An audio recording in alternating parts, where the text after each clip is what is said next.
Welcome back to Love Murder Current Affairs, our show about the stories of love gone fatally wrong that are in the news right now.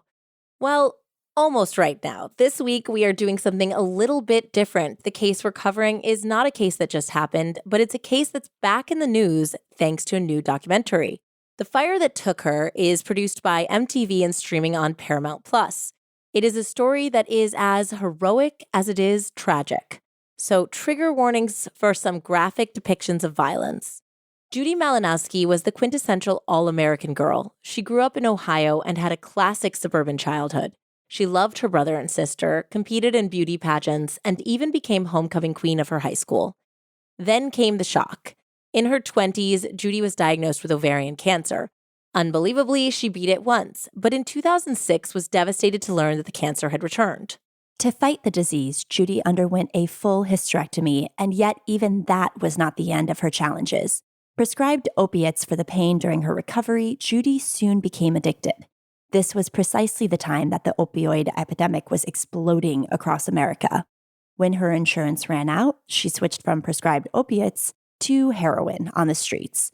As her life descended into chaos, her family took care of her 2 young daughters. Judy never fully succumbed to her addiction, however. She was always trying to fight it and had seemed to be making real progress. That is, until she met Michael Slager. Slager was a rough and tumble grifter with a mile-long rap sheet, including theft, stalking, child endangerment, and domestic assault. Judy, however, did not know any of this when they met on social media and started dating. They quickly became inseparable, starting the dark chain of events that would ultimately lead to Judy's death. Slager was incredibly controlling and used drugs as a mechanism to exert his power over Judy. Even though he didn't use drugs himself, he would buy Judy drugs to undermine her recovery and throw her back into addiction. This obviously created a toxic cycle of dependence, which led to explosive fights. Judy had tried to get out of the relationship before, but her drug use seemed to have led police to ignore her pleas for help after Slager threatened her. In the documentary, Judy's mother, Bonnie Bose, explained how Judy had finally decided that she was the only one who could help herself. Said Bonnie, when police wouldn't listen to her, when detectives wouldn't listen to her, she knew the only way to save her life from Michael, not the drugs, was to find a rehab. That was the only safe place from abuse. On August 2nd, 2015, she was on her way to rehab when everything changed. That day, as Judy headed away from Michael and towards a new life, she and Slager got into a huge fight. This led to Judy throwing a soda at Slager. Slager responded, insanely, by covering her in gasoline and then walking back to his truck across the street to return with a lighter and set Judy aflame. This is beyond words. Horrified onlookers called 911. Those same witnesses would later be called to contradict Slager's lame lie that the brutal attack had just been an accident. When Judy arrived at the hospital, her prognosis was grim. Nurses on duty at the time recalled that she had burns across more than 80% of her body. And based on their standard estimates for mortality, Judy had a 110% chance of dying. In other words, it was almost guaranteed. Meanwhile, the cops on the scene of the crime were absolutely disgusted with what they found. Lead detective Chad Cohagen said that it looked like a movie scene. Slager's claim that Judy was, quote, accidentally set on fire wasn't just contradicted by eyewitness statements, but by surveillance footage on a nearby ATM. Cohagen said that the footage clearly showed that they were arguing and then Michael dumped gas over her. So we knew right away that Michael's story, he had lied to us. For me, that scene has played out in dreams more times than I can count. For the next few months, the case was in an uncomfortable limbo. Judy had fallen into a coma, barely holding on to her life. Meanwhile, prosecutors were trying to delay. Doctors told them the most likely outcome was Judy passing, and if that happened, they wanted to pin Slager for murder. Assistant prosecutor Warren Edwards said, "I could probably prosecute for another 20 years and not get a case that is so right for the death penalty. For the first several months of this case, we were playing the delay game. Sounds terrible, but we were basically waiting for Judy to die so that we could charge Mr. Slager with the homicide. We got a call one day that she was awake, which is a call I never expected to get." When Judy awoke, she recounted the utter horror of her experience. She said, "I don't think words can describe what it feels like to have your whole body set on fire. I thought for sure I was dying. I just prayed to Jesus to please forgive me for my sins and to take care of my children, and that was it. I blacked out. I don't remember anything until I woke up at the hospital. Detective Cohagen said he had, quote, never seen trauma like that to a human body that wasn't deceased. I remember leaning in to talk to her, and she doesn't have any ears to hear, so I don't even know if she can hear me. With Judy alive, Michael Slager was charged with aggravated arson and felonious assault. When his attorneys told him that Judy might testify via video, he decided to plead no contest, knowing his lawyers said that any jury in the world would despise him. The judge sentenced Slager to the maximum 11 years, publicly saying if there was any way to lock him up for longer, she would have. Speaking directly to Slager at the sentencing, the judge said, "You really do seem like one of those people that have no soul and you need to be incarcerated." Yeah, it's just so confusing to me because I feel like if he already had a mile-long rap sheet, I don't understand how an aggravated assault like this can't get longer penalties. Well, there's just limitations and statutes on how much you can give for each type of crime. I know, but if it's like you keep reoffending and reoffending and reoffending. That's why somebody's got to change the law, Andie. And on that note, the life that Judy had left, meanwhile, was a struggle both unchosen and chosen.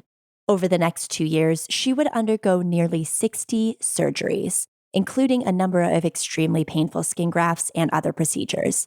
At that same time, she and her family were fighting to change the law. Frustrated by Slager's light sentence, Judy led an effort to change Ohio state law to increase the available sentencing for attackers in crimes that leave victims permanently disfigured. Judy's sister Danielle said in the documentary, there was this part of her that wanted to make it and to live to fight for every other woman that had been through something like that. She definitely wanted the law to change, and she was willing to do whatever she needed to do to help change the law. Amazingly, her efforts worked, and a measure expanding the penalties available for this type of crime was passed and signed into law. Devastatingly, Judy's condition was deteriorating.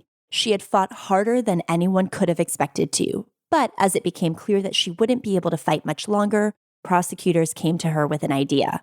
It wasn't just Judy and her family who had been upset at Slager's sentence. The entire prosecutorial team had been extremely frustrated as well. With the end approaching, they asked Judy if she would record a testimony against her attacker for what was clearly going to be her inevitable murder trial. Victims had testified in their own defense before, but a murder victim had never testified at their own trial in this way. The problem was that to ensure lucid testimony, her pain medication would have to be significantly limited during the testimony. In an act of defiance and sheer will, Judy strained against her own body and unimaginable pain to tell the prosecutors and future jury what had happened. After she had thrown the drink at Slager, Judy recounted that he ran around to the other side of his truck, and he got these cans of gasoline that he kept in the back of his truck. He ran around me and started pouring gasoline, started at my head, and worked his way down. Some got in my throat as he did that. That burnt really bad. After that, Judy said, Slager, quote, backed away from me for about 30 seconds. I kept telling him to please help me and stop. And I'll get in the truck. I'll go with you. And he pulled a lighter out of his pocket and he started walking toward me.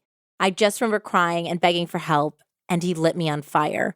And the look in his eyes went black, literally. After I was set on fire and he backed away, his eyes just turned black as I screamed for his help, and he did nothing. Because this was testimony meant for a trial, Slager's attorneys were allowed to cross-examine Judy. Despite trying to drag her drug history into the case, Judy stood firm, recounting how it was Slager himself who intentionally got her rehooked on heroin, and how the attack wasn't the first time he had threatened her life. Less than 5 months after giving testimony, sadly, Judy's body gave up and she passed away.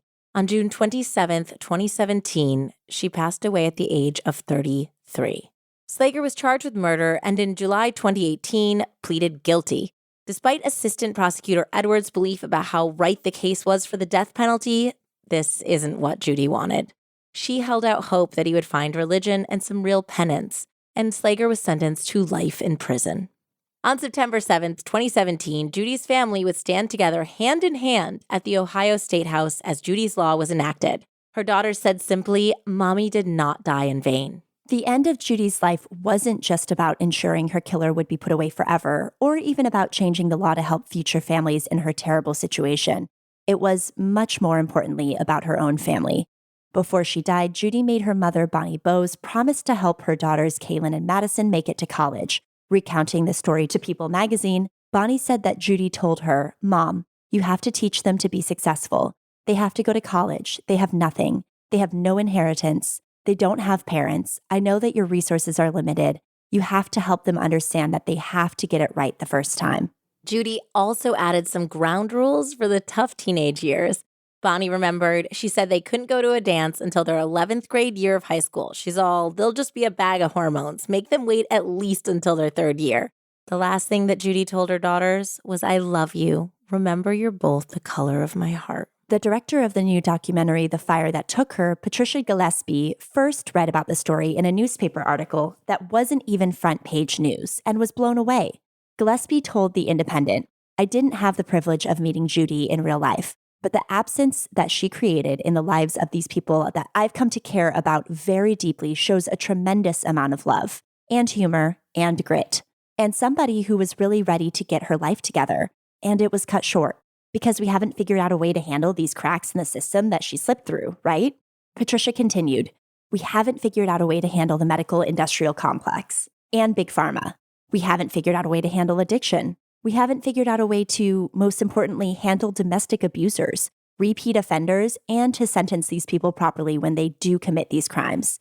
She could have really been easily cast in this archetypical role of a victim, which in American society tends to be very passive, to attract a lot of pity. And instead of playing that role out, she completely subverted that idea and became a hero.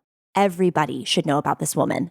I'm really glad they released this documentary, even though it's extremely hard to watch. I am too.